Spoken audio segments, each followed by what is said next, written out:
Welcome back to another episode of Musketeer Madness. We finally got to see some televised basketball and some competitive basketball after this weekend wrapped up. John Baldridge and I'm Ben Haller. We're gonna break a little bit of that down. Try not to overreact to it, but we're gonna break a little bit of it down. And then we have Ryan Conwell joining the show right after this discussion. Friday night was this past Friday night was Musketeer Madness, the namesake of our podcast. You didn't get to see a ton from it. No dunk contest or 3-point contest. I know growing up as a kid, those were always my favorite to see. Go see Musketeer Madness, but just a women's scrimmage and a men's scrimmage in the introductions. John, you were at that, I heard, and then yesterday, we're recording this yesterday, Sunday night, was the first charity exhibition game they played at Dayton. A big 98-74 win. Obviously, just an exhibition game, but the name on the chest, the Dayton makes it a little sweeter for a lot of Xavier fans. But John, first, I'll talk to you about Musketeer Madness since you were there. Which is what was your biggest takeaway from seeing that? I think it was what, a 24-minute scrimmage for the men's team. Yeah, it's a lot of fun, to get the fans back in there. I think that's what the coaches are looking for, especially before that tune-up, before Dayton having a chance to take on, with the fans, take on themselves with some fans in the arena. And they looked really good. I mean, you got to talk about the guard play. There are just so many good guards on this team. The defense was lacking at times in that scrimmage, but I thought you saw more defense in the first half last night. So just trying to see if you can what you got from these new guys. And I really like what I saw from Marcus Foster in the scrimmage. He looked really good. I thought he looked good last night as well. And just a lot of promising things to look forward to for this team. Yeah, that Friday night, the Musketeer Madness scrimmage, it was 24 minutes. It was 59-52. I think that was on pace for like a 98-86 finish, which was actually ended up being pretty funny because that was very similar to the finish we saw last night. I actually think it was I don't remember who was on what team, but I think the team that I expected to win didn't win in that 24-minute scrimmage. But the biggest thing that stood out to me, obviously I didn't get to see it. It wasn't really streamed anywhere, but I did go back and just look at some of the things that, Paul Frischner and Adam Baum and Rick Roaring were saying. And one of the things I saw was another thing that we're going to see or we're going to talk about when going to the Dayton game. Looks like there were a lot of balanced scoring, a lot of different guys that could score. Obviously, actually, since the timing of this podcast, you and I haven't had a chance to talk about the injury, season-ending injury of Lucina Traore, which was just a killer for Xavier fans, especially going through what they went through last year with Zach Freemantle and Jerome Hunter. Kind of just felt like Groundhog Day with Traore. I think they said some sort of ACL injury, but he will not play this year. I really was curious to see how that kind of affected the offense and the balance. And it looked like even without him, it looked like he was going to be the center stone, the big part of that defense. So I don't know if that affected too much offensively for the Xavier team.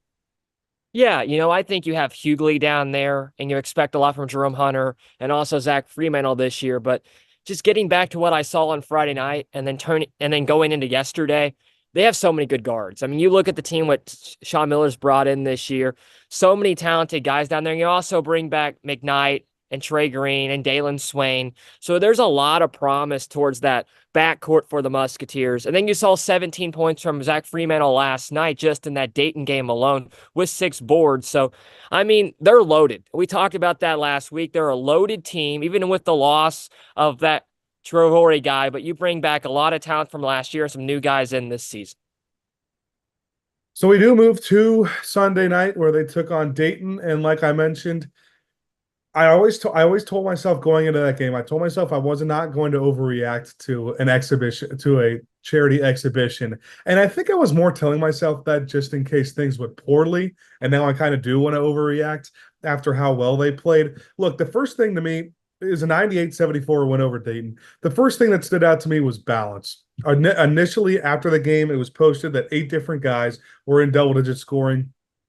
I don't know what stat correction happened after the game. They took 2 points away from Davion McKnight, who had 11 at the time, to make it 9, and Freemantle to give him 17. So there ended up being only 7 guys in double-digit scoring with Davion McKnight right there. But just some quick stats to go through there. Freemantle was that leading scorer with 17.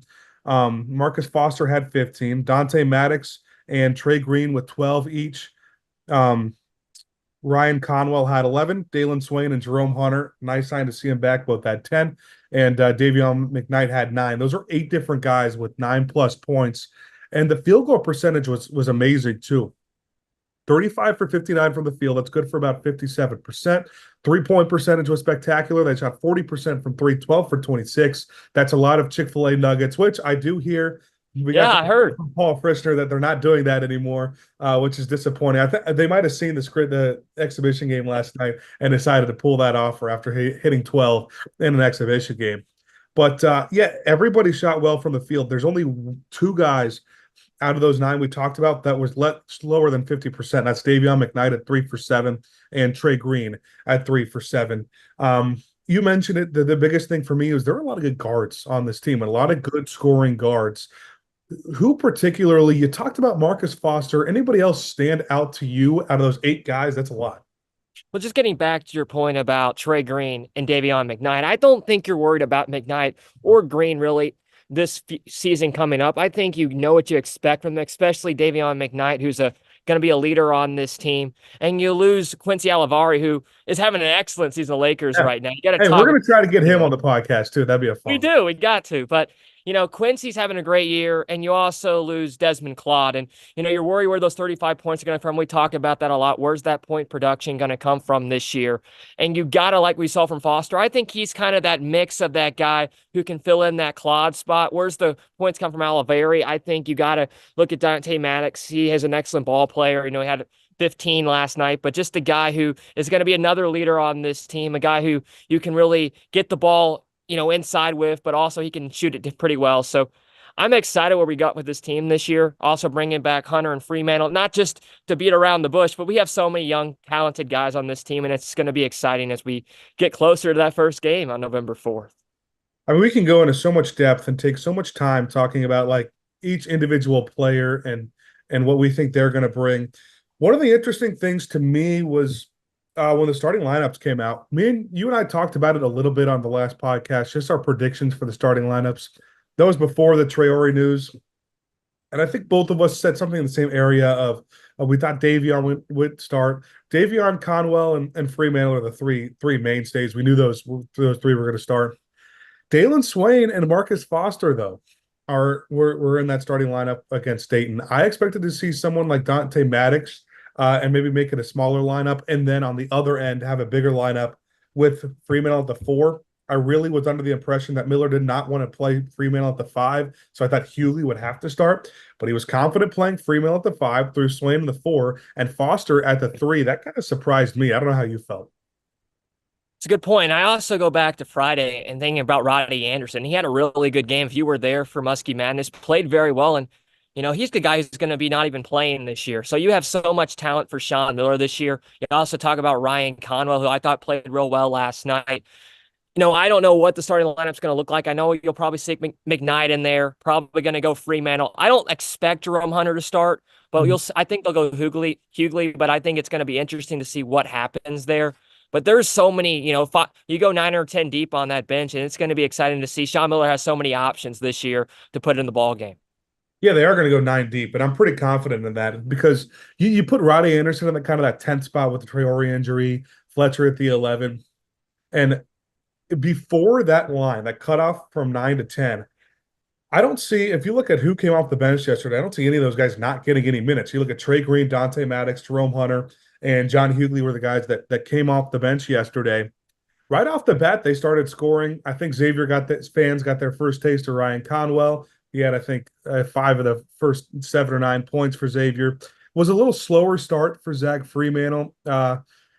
Xavier struggled getting the ball down low. And you could tell once Hughley came into the game, they tried to do a lot of high-low action with Hughley and Freemantle, whether it's Freemantle trying to get it into Hughley down low or vice versa.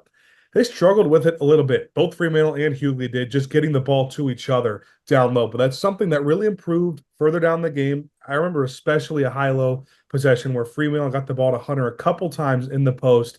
And that's where you start to see those are 2 guys who have played together for a while. And I'm excited to see those 2 guys play together again.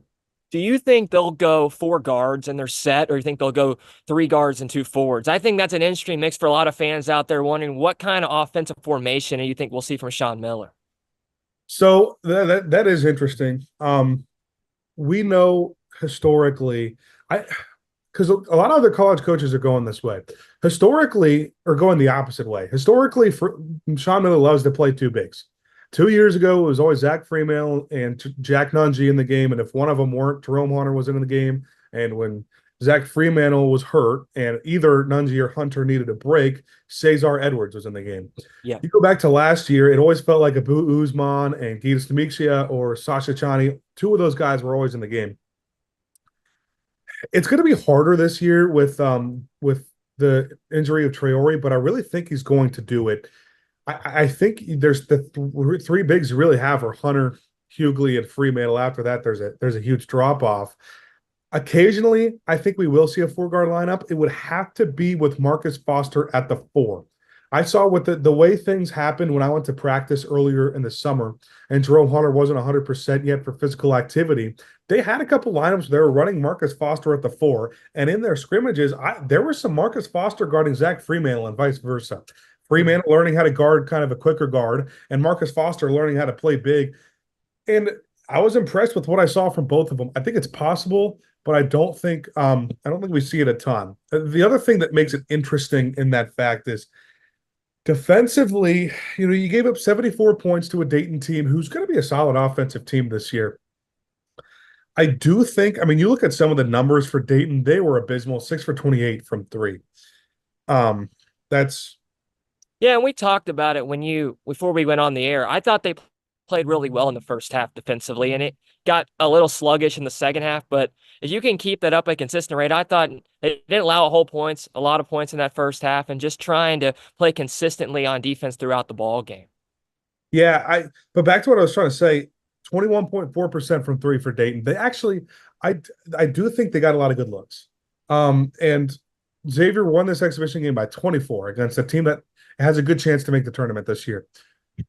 If there are two issues, what I'm happy about, or what you should be happy about as a Xavier fan, are two of them. The two issues are very fixable things. Number one, I thought there were just a lot of defensive lapses, a lot of really open shots for Dayton, open layups because there's some communications issue defensively, which that's one of the things you always expect to see in a charity exhibition game like this where it's early in the season. I think those are the things that can get ironed out. I was saying that Dayton got a lot of open looks, but they were because of those lapses and not because a lot of guys got just beat one-on-one by offensive guys. Other thing was the turnovers.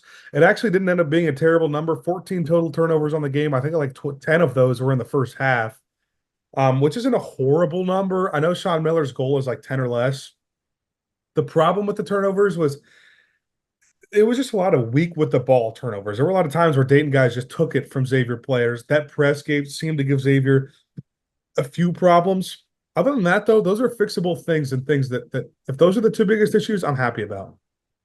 Yeah, and I thought the way they came out, started the ball game, shot the ball very well, played defense very well last night through that first half, and they kept a consistent rate. I mean, it's going to be hard. You talk about that team back 2 years ago, and you had Sule Boom, and you had Adam Kunkel, you had Colby Jones. You had some really great guards on that team. But if you look at this team for Sean Miller, I feel like there's even more depth on this team than you had a couple years ago. And that just brings the question of what's the potential like for this team? And I think the potential is the ceiling for this team this year. This is a team that has the talent with the loaded roster to go deep into March. Yeah, it's interesting that you bring up that team 2 years ago. Yeah, that was a team of a lot of balance. I mean, you look at the starting five, there was so much balance, but the depth was not there at all. They went seven deep, and then when Zach Freeman got injured, they went like 6.5 deep. Sometimes, they'd have to rely on Nungy and Hunter, and Claude being the one guy coming off the bench and not really wanting Cesar Edwards to get that many minutes. So we haven't seen this in a long time at Xavier. You got to go all the way back to the 1 seed year when they had such a loaded bench, when they had Paul Scruggs, Kaiser Gates, Tyreek Jones, guys like that on the bench. This is a very deep four bench when you look at Maddox, Green, Hunter, and Hughley. The other thing I'm impressed about, and the other thing I really wanted to see and was curious about, Xavier won the rebound battle too, especially with Dayton had a couple of 7-footers. And without Traore, Xavier still won the rebound battle. It was 35-27. And the leading rebounder was 6'2" guard Dante Maddox. I thought you bring up a good point going back a couple years ago, and Nunji getting tired at the end of the year against Texas and that Sweet 16 game. But you have a loaded team this year. But I think losing a guy down in the front court, you only have Hunter, you have Hunter, you also have Freemantle, and you also have Hughley. So the question to be answered is, if these guys get tired throughout the duration of this year, do you see them maybe go into a smaller lineup? Yeah, and that's what these charity exhibition games are for too. I think one of the biggest things is you just want to see who plays well together. That's always, you can't even do in just a charity exhibition game. You need to do it even in regular season games to start the year. There were a couple times, I don't know if you noticed, there were a couple lineups where Jerome Hunter was at the 4. They would run Swain and Hunter in there as the biggest guys at the 4 and 5. Even with the 7-footer in there, Hunter did a solid job on it. His pick and roll defense was excellent. I think that there's something to be said there about a smaller lineup if both Freemantle and Hughley need a blow, or if a team is playing quicker, and that opens so much offensively in a lineup like that with Swain and Hunter at the 4 and 5. That'll wrap up our discussion right now. Not trying to overreact to Musketeer Madness at the charity exhibition game. We'll see him in action 2 weeks minus a day from when this is being posted, Monday, November 4th, against Texas Southern. Ryan Conwell coming up here on the Musketeer Madness podcast. To the Musketeer Madness podcast, brought to you by the Field of 68. We have yet another exclusive one-on-one sit-down, this time with another Xavier guard, Ryan Conwell, transfer in from Indiana State. Somebody had a very good season for Indiana State, and a team that had a very good season in the Missouri Valley Conference. So, Ryan, I appreciate you coming on. Yes, sir. Thank you. Last season was somewhat of a surprise to a lot of people in the college basketball world in terms of what Indiana State did. Obviously, they're at Selection Sunday. A little disappointing news. But first, talk about kind of that winning culture that Sean Miller has really said that you've been a part of, and that's a big reason why he wanted you. Yeah, it was definitely just a blessing to be part of, just that whole team and that whole season. It was something that I don't even think we even all really expected at the beginning of the season. We always knew we had something special just with the guys that we had and how we gelled so quickly. And we just truly enjoyed playing with one another. So we were just thankful. Just although we didn't make, March Madness, just thankful to, make it to the NIT and all the way to the championship. And, although we didn't get it done, it was just fun just playing with them throughout the whole season. So we'll start back at the beginning of your college career, even before that. So before Indiana State played a season at South Florida, Indiana State obviously a lot closer to home for you. You're from Indianapolis, played at Pike High School. What was that first decision like to go all the way down to Florida? Yeah, it was a big decision for sure. The main reason why I went down there was because of my relationship with the coaches, that coaching staff. When I took my official visit down there, me and my family felt like we gelled really well with them, and felt like it would be a good position for me to come in and be able to make an impact to the team, play in a good conference. So it was definitely a nice transition, just being so far from home. But I think it was well needed for me, just me growing up, just growing as a basketball player, but also just as a young man. So you go to Indiana State that second season. Was that a school that had originally recruited you from the beginning of recruitment? Yeah, Coach Sertz, he recruited me. He actually gave me my first Division I offer out of high school. So I always had a connection with him, and they always checked in with my family and stuff. But just the second time around, kind of it just was. I don't even know how to describe it, but when we talked to them the second time, it was kind of just meant to be. So, well, I think last season too, not only opened a lot of eyes about Indiana State, but especially about Schertz. Got a coaching job at St. Louis this upcoming season, and he is somebody who has seemed like he's always one of the tough in practice guys, but always backs his players. Whether he's talking to the media and every other situation. What was your relationship with Schertz like? Yeah, Schertz, that's my guy. He's a great coach, just even better person. Just I feel like I gel with him so well. Even just with the one season that we had together, he always had our backs. No matter who you were on the team, he treated everyone equally and respected everybody. But he's just a great coach, very intelligent. Just a great coach. He taught me a lot just with the one year that I had with him. So I'm very thankful for the opportunity he gave me. So. You started in the American, which is a really good conference that has a lot of good teams. And I think the thing about American is it's probably about as close to that real power conference as you're going to get. So a lot of even the bottom teams are going to be, pretty solid programs. You get to the Missouri Valley Conference, which a conference that rings to me is just a team that has a lot of good teams at the top. I mean, they have a lot of teams battling. Last year was not the first year in a while that it felt like there was a good chance, at least there was a conversation about the Missouri Valley Conference being a multi-bid league. What was the biggest difference you saw from the American going to the Missouri Valley? I would say probably just the play styles, really. I feel like the American is more athleticism, just a lot of talent. It's a lot of talent in Missouri Valley too, but it was just different play styles in terms of, a lot of sets and things like that in the Missouri Valley. Just different players you have to guard, different ways you have to adapt to the game. So, they're not too far off in terms of, high level of competition, but I think just the play style is different. So, I think if you look at your sophomore season a season ago, and you look at what your best games individually were, a lot of them were your team's most important games. You look at that Utah game in the NIT semifinals that tied your career high with 27 points. Does that say something about you and just being able to step up in those big moments? Yeah, I take a lot of pride in those moments. I love the big moments. I love the big games. I feel like that's exactly what I work for and work on day in and day out. So when the time comes, I'm just always prepared and always try to be as ready as I can and just live in the moment. So you're coming to a team that doesn't have a ton of guys that have maybe had a ton of postseason experience in terms of the NCAA tournament. You get to the NIT semifinals and you're playing in Hinkle, and that feels as close to the NCAA tournament as it really can be without being the NCAA tournament. So do you feel like you can kind of pass on that experience to some of those guys in leadership?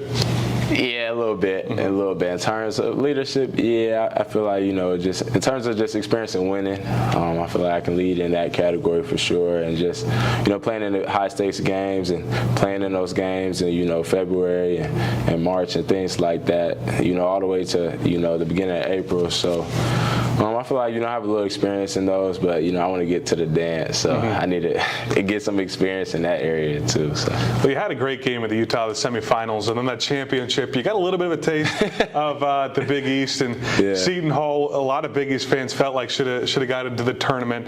And I'm sure playing them and seeing them in that game, I feel like everybody watching that game kind of felt the same way. It was definitely a tough matchup. Just wish we could have got it done, but I think everything happens for a reason, so it'll come back around. So.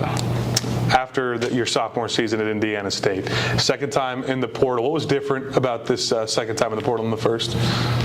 Yeah, I feel like just in terms of kind of what I was looking for. I feel like also the seasons that I had, were two different seasons. So, this second time going in the portal, brought more opportunities and things like that. And, just coming to a place where, I could thrive and, kind of pick up where I left off last year, but, play in a great conference and play in just, a fast-paced offense and, with a coaching staff and team that, trust and believe in me and, somewhere I can just come in and make an impact and help them. So.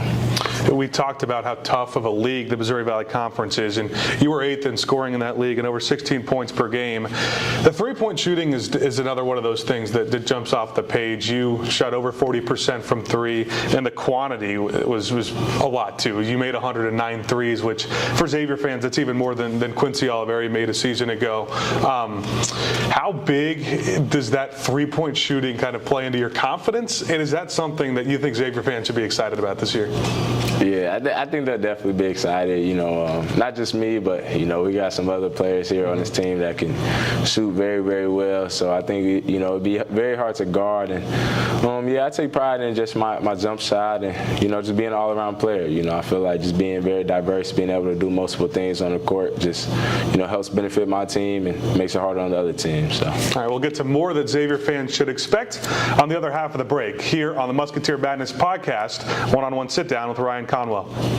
As you guys know by now, we've partnered with BetMGM this season. We'll be using BetMGM lines to make all of our picks, and we'll have special offers for the listeners and the viewers of the Field of 68 each and every week of the college basketball season. We have a special offer that will be available starting on Tuesday, January 9th and running through Monday, February 12th, the morning after Super Bowl 58. If you haven't signed up for BetMGM yet, in honor of the big game, you can use the bonus code FIELD158 and you'll get $158 in free bets on your first wager with BetMGM, regardless of whether or not you win that first bet. Here's how you make it work. Download the BetMGM app. Sign up using the bonus code FIELD158. Deposit at least $5 and place your first wager on any game. You'll receive $158 in bonus bets regardless of the outcome of your bet. Just make sure that you use that bonus code FIELD158 when you sign up. And remember, BetMGM is now available under one wallet in select states. As a New Jersey resident, this is super convenient when I have to go cover games in New York or Philly, which happens quite a bit. When you cross state borders, you just log into your existing account and fire away. You don't have to create separate accounts in each state. It's easy, it's simple, it's clean. And most importantly, we have some fun stuff coming up for the heart of the college basketball season. Bet insurance tokens, college hoops odd boosts, and my favorite, a nice juicy parlay boost. So download the BetMGM app and sign up today. Field 158. Welcome back to another exclusive one-on-one sit-down here on the Musketeer Madness podcast. Ben Haller alongside Xavier transfer guard Ryan Conwell. Before we went to that break, we talked a lot about your shooting, but also the shooting that this team has. And I heard a lot in the first couple of interviews about kind of the competition that some of these guards have. Dante Maddox and Trey Green are talking about some shooting competition that they've had all year practice long. Do you feel like that is something that you've seen and something that makes you a better shooter? Definitely. I think definitely just playing with other great players, other great shooters just pushes us all just to be better. You know, I think it's just just to be in that atmosphere, just to be surrounded by, you know, players that love to work hard and just work on their game. So I think it just helps us all elevate our game every day. So. It's pretty rare coming into a year to have two guys who shot the volume of three-pointers that you and Maddox had while also shooting 40% from three. And this is something that I talked to Trey Green about yesterday too. What's the biggest thing about just not trying to worry about like playing time battles too much that you're going to have coming up? There's only limited minutes to go around, and still just staying close as a team. Yeah, really just understanding, just finding that chemistry, that bond, and just understanding, you know, we all are just great players, and we all can bring different things to the table. And at the end of the day, we all just want to win. So, you know, whatever it takes, you know, we all have to make sacrifices, you know, just out there on the team. Like, you know, we all have great things to bring to the table, but sometimes, you know, we have to put our pride to the side, you know, and come together as one, you know, just to get the job done. And I feel like if we win and just keep on winning, everybody gonna shine. So coming off a 32-7 year, and you lost in the NIT finals, this Xavier team's a team that had a little bit of a rough patch, and a lot of it due to some injuries at the beginning of the season and just unfortunate roll of the dice. Do you feel a little more sense of urgency in this summer to get things going a little more different from your first two summers you had? Not necessarily. Not necessarily. I feel like we're at a good pace right now. Just how we're gelling together as a team and coming together, building that chemistry. You know, we want to win. We want to turn things around and, you know, be extremely successful this year. So I think we got to stay locked in and, you know, not take any shortcuts or anything like that, and just keep on working day by day, and it'll all take care of itself. So. You've worked with a lot of good guards that we've talked about. Some of the big men too. That you've worked with some very good offensive big men that you're gonna play with coming up in this upcoming season. Specifically, start with Zach Freemantle, who's had very good numbers his first 4 or 5 years at Xavier. How exciting has it been to work with someone who could score at that level that he can down low? He's very dynamic. He's very versatile too. He can really do anything. Really, just at his size, and he can shoot. You know, post. You know, just he can pick and pop, pick and roll, catch lobs, athletic. So I'm very excited, you know, just to be able to play with him and, you know, learn things from him and, you know, be able to, you know, build that chemistry with him, you know. So obviously there's still a good amount of time before the season starts from when this is being recorded. But even coming to Xavier, and even in the recruitment process, what was the message from Coach Miller about, okay, when you are on the court, this is your role? How would you kind of describe that? Well, one is I think he, wants me to lead, just coming from where I came from and my experience and, just my will to win. He wants me to definitely lead and, just be that versatile player, two-way player, being able to guard and, on the defensive end and then being able to score in a multitude of ways and then also just being able to get my teammates involved as well and just do whatever the team needs, whether that's, even rebounding, just little things like that. So I think, he's looking forward to me just, having my hands in a little bit of everything and being a huge impact to the team. So, yeah, you bring up being a two-way guard. If you look at the offense for the Xavier team the last couple of years, in a large part it's been led by transfer portal guards who could score at a really high level and who could shoot at a really high level. And I think that's kind of the same picture that they're trying to build, bringing you in. But I think your defense sticks out a little bit more too. Is that something you pride yourself on? Definitely. I take a lot of pride in it just because I know it'll help me stand out. I feel like a lot of people, just focus on the scoring aspect. And I feel like I also just want to be able to, defend multiple positions, just being able to help my team any way that I can and really just win, just working on both sides, scoring and defending. So, yeah.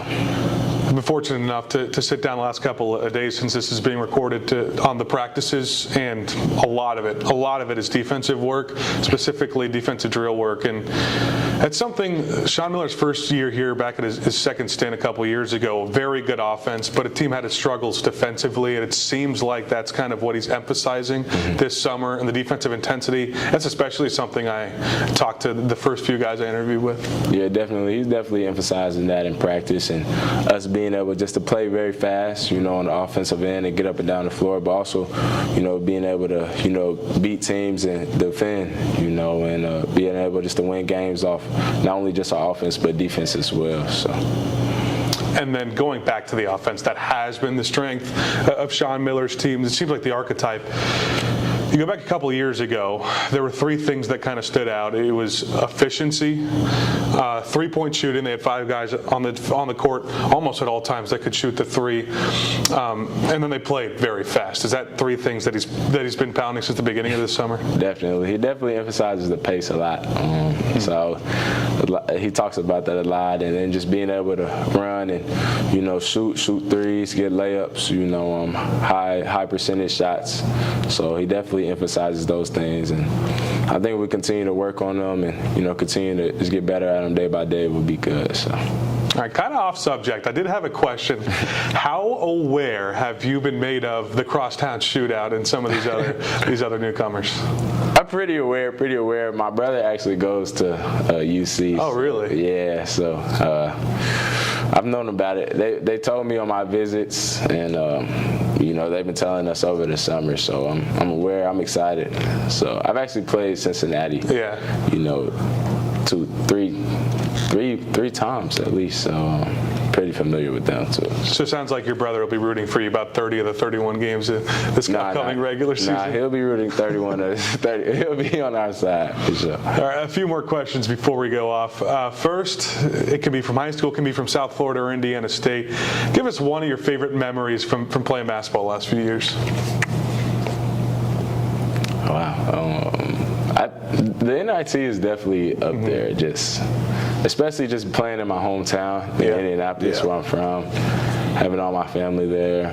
Was that your first time playing at Hinkle? Yeah, and my first time playing at Hinkle, so I think that's definitely number one probably right now. Just that's one of a kind experience. So. And then you look forward to this year. You'll play another time in Hinkle, and obviously you played pretty well in Hinkle last year. What's one thing you're looking forward to this upcoming season at Xavier?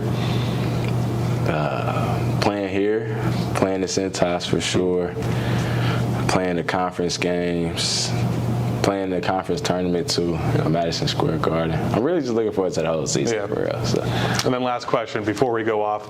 What's one thing about Ryan Conwell that Xavier fans don't know that you think they should know?